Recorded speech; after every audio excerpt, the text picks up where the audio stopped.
Hello, thoughtful viewers, and welcome to today's Healthy Living. On this edition, we'll meet Dr. John McDougall, a renowned physician and nutrition expert from the USA. Dr. McDougall has dedicated his life to the study of diet and well-being and has worked to improve public health for over 30 years.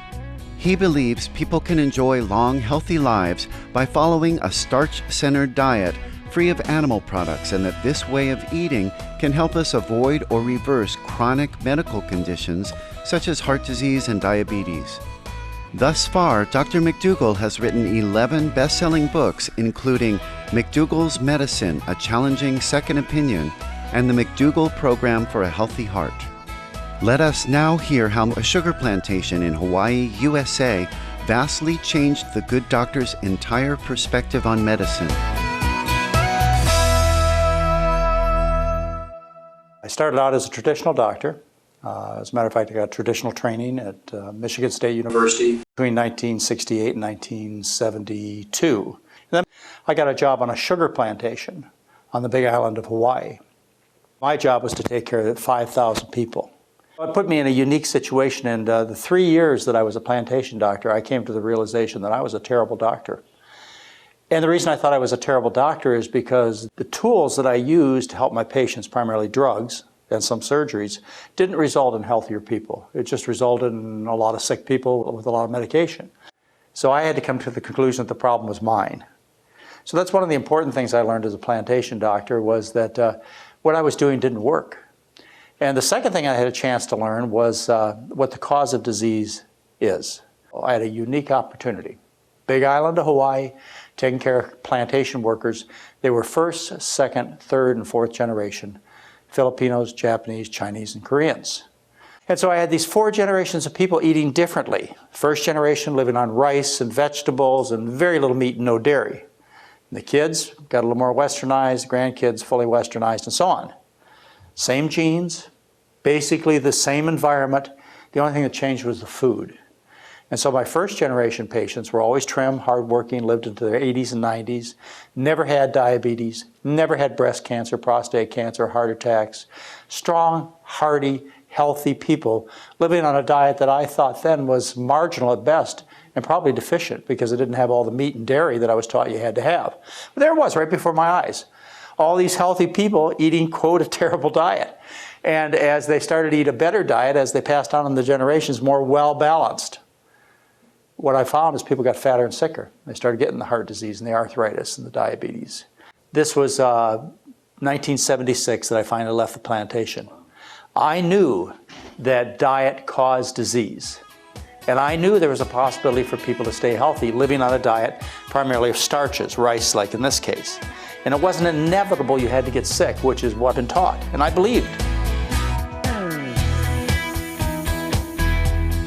Dr. McDougall then returned to the U.S. mainland and began in-depth research on the relationship between diet and disease. I went back into training. I went back to become an internist, and then I got into the academics of all of this. I started reading the science on diet and disease. And what I discovered was that I wasn't the first one that made this observation that foods make people sick. Rich foods, foods for kings and queens. The American diet that made people sick. I mean, there were thousands of researchers that made the same observation, but they took it a step further. They said, not only did these foods cause people to be sick, but if you stop feeding them the food, they got well. And so I saw where my mentors, people from a decade or 5 or even 100 years before, cured people of serious diseases, kidney disease, arthritis, diabetes, hypertension, heart disease, cured them just by changing their diet. Published in the scientific literature without argument from anybody else because it's true. I got real passionate about this. I got really excited about this kind of medicine. Based on his years of study, the good doctor believes that a starch-centered diet free of animal products is best. The general diet. There is a diet for people. There are some modifications that I make in individuals, but there is a general diet for people, just like if you have animals at home that you care for. You know what your horse eats. You know what your dog eats. You know what your parrot eats. You know what your cat eats. Every other animal has a diet. Why wouldn't a human being have a diet? There has to be a diet that allows people to look, feel, and function their best. When we return, Dr. McDougall will further explain his views on nutrition and healthy eating. Please stay tuned to Supreme Master Television.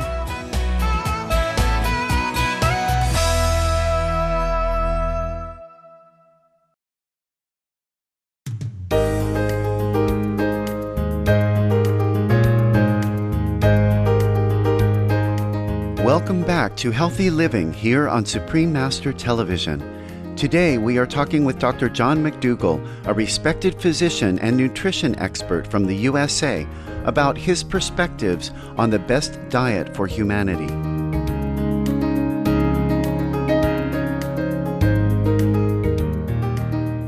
We are starch eaters. Every population, every successful population that has ever walked this earth has been a starch eater. Let me give you some examples. The Mayans and the Aztecs were known as the people of the corn, right? They lived on corn. The Incas, as the other people in the Andes, lived on potatoes. There are over 400 species of potatoes in that region of the world. People in the Middle East lived on barley and other types of grains. Most obvious examples of people in the Far East. They lived primarily on rice. There are some other foods that they ate, sweet potatoes and so on, but primarily rice. And so if you look at all successful populations of people that ever walked this earth, they all lived on starch-based diets. And I could go into the genetic aspects of this too. The genes that we have prove we're starch eaters.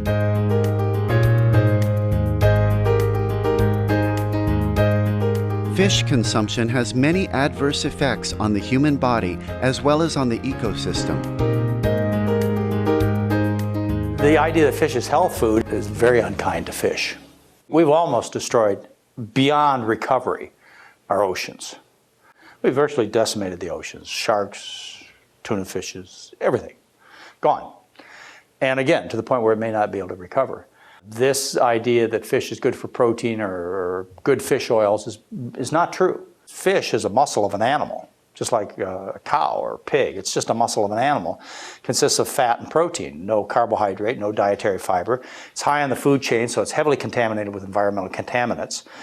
This protein is very acidic. It will take and wipe out your bones, give you osteoporosis and kidney stones. It's far more protein than anybody would ever need. You can't possibly miss getting enough protein living on a starch-based diet. It suppresses the immune system and encourages cancer and infections. So there's a real downside to eating all these fish.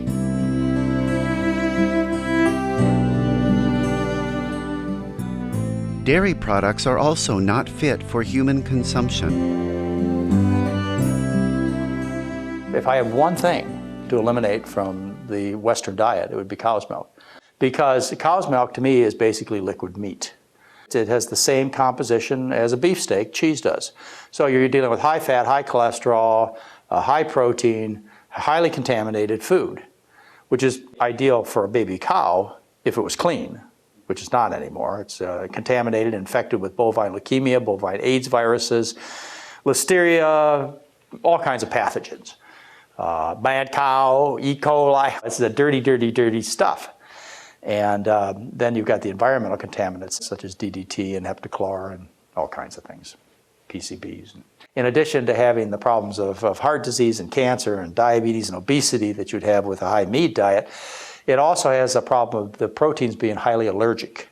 So it's the number one cause of food allergy. It causes serious food allergies in people such as rheumatoid arthritis and lupus, and it's probably involved in multiple sclerosis and other autoimmune diseases. So there's a huge amount of research on type 1 diabetes and cow's milk protein. That's a devastating disease for any family. When I tell you these things, I have to say, you must realize what I'm saying is the majority opinion. That's what the science says. It is Dr. McDougall's dream that information regarding how diet and health are intimately connected be spread as wide as possible, not only for the sake of public health, but also for the protection of our precious environment. You see, we have this road out there that's really sad. We have this road out there that that we're marching along as a civilization. On one side of this road marches the destruction of the human body to the point where we have 6.8 billion people on the planet. About 1.1 billion are overweight or obese. 1.1 billion have hypertension, diabetes, and heart disease are rampant. So we have the progressive destruction of the human population on this one side of this road. Along the other side of the same road, we have the progressive destruction of the planet Earth. One U-turn to a starch-based diet. Both of these problems you reverse. That's what has to be done.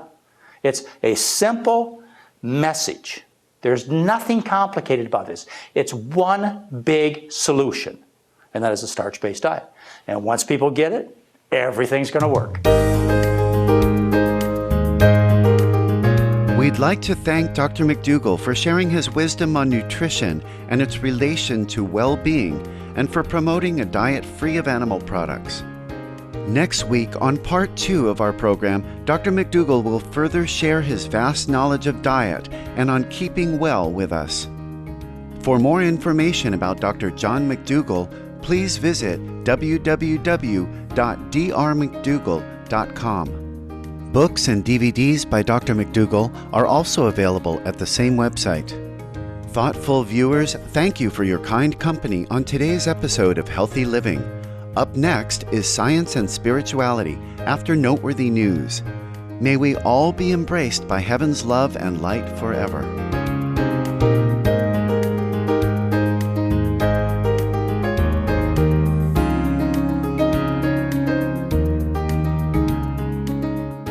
For more details, please see www.suprememastertv.com/HL.